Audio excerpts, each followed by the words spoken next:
ये है दिल्ली दर्पण।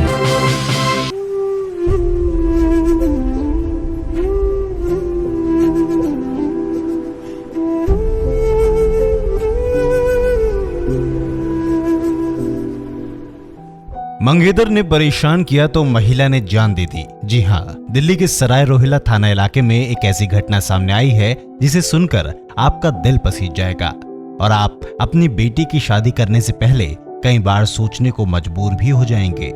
दरअसल सराय रोहिल्ला क्षेत्र के बाग खड़े कान निवासी विनोद कुमार बारी की बेटी का जयपुर निवासी पुनीत बारी के साथ रिश्ता तय हुआ था, लेकिन लड़की के परिवार के मुताबिक पुनीत मृतका हिमानी से अभद्र व्यवहार करने लगा और फोन पर उल्टी सीधी बात भी करने लगा, जिसके बाद परिवार ने पुनीत के साथ रिश्ता खत्म कर दिया।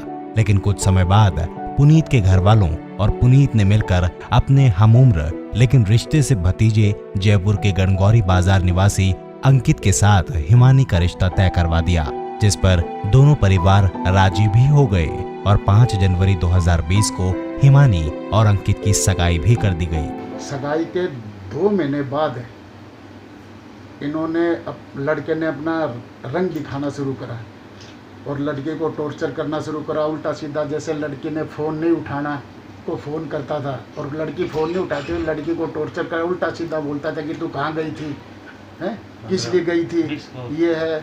और एक बार लड़की गांव चली गई तो कह रहा किसको पूछ के गई थी तू गांव, क्यों गई थी, ये तो मतलब सवाल जवाब करता था, शक की टाइप से मतलब देखता था।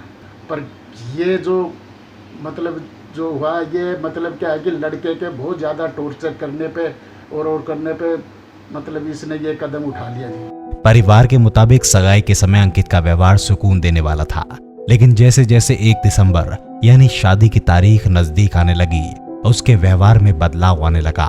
वो दहेज की डिमांड करने लगा और हिमानी को प्रताड़ित करने लगा और परिवार के मुताबिक उसने पुनीत के भड़कावे में आकर हिमानी से ये तक कह दिया कि तुम्हें देख लूंगा, तुम आओगी तो मेरे पास ही।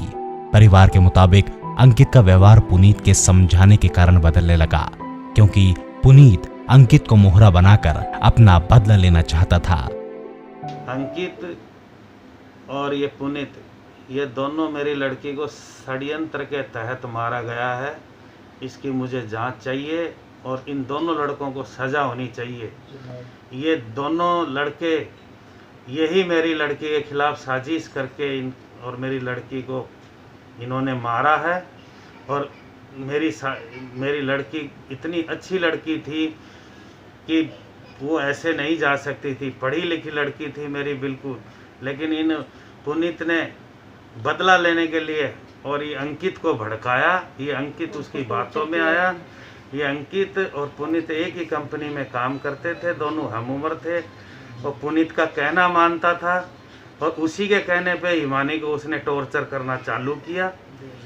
और फिर लड़की से कभी कभी अभी शादी का टाइम वो परेशान रहने लगी। जो शादी का नज़दीक टाइम आया तो लड़के ने कुछ डिमांडें भी रख दी। वो अपनी डिमांड भी बोलने लगा था, जिससे लड़की परेशान हो गई। हिमानी की मम्मी के अनुसार वो 4 तारीख की रात करीब 9 बजे रसोई में उनके साथ काम करा रही थी। अचानक अंकित का फोन आया और हिमानी ये कहकर कमरे में चली गई कि मेरा मूड खराब है। शादी के टाइम थोड़ा खुश थी, सब कुछ शॉपिंग करी है उसने और उस दिन भी बिल्कुल खुश थी, जाने की तैयारी कर रही थी, कपड़े लेके आई है, सब चीज़ की तैयारी कर रही थी। अचानक से उसका फ़ोन आया है मेरे सामने ही और कह रही मेरा दिमाग ख़राब हो गया मम्मी, आप कर लो यहाँ पे। और मैंने कहा मैं चावल बना रही हूँ, मैंने बस चावल बनाए हैं इतनी देर में ही, वो मतलब कमरे में थी। मैंने कहा चलो कुछ बातचीत कर रहे होंगे मुझे ये ऐसे, पर लेकिन दिमाग ख़राब हो गया, उसने बोला ऐसे। तो फिर उसके बाद मैंने कहा खाना बना के मैं आई हूँ, मैंने कहा चल खाना खा लेते हैं। मैं उसको बुलाने गई तो उसने ना तो दरवाज़ा खोला, कोई आवाज़ नहीं आई। परिवार ने पुलिस में रिपोर्ट दर्ज करवा दी है और इंसाफ की गुहार लगा रहे हैं। परिवार का पुलिस पर कार्रवाई न करने का भी आरोप है। अब सवाल ये है कि हिमानी को कब इंसाफ मिलेगा। ब्यूरो रिपोर्ट, दिल्ली दर्पण टीवी।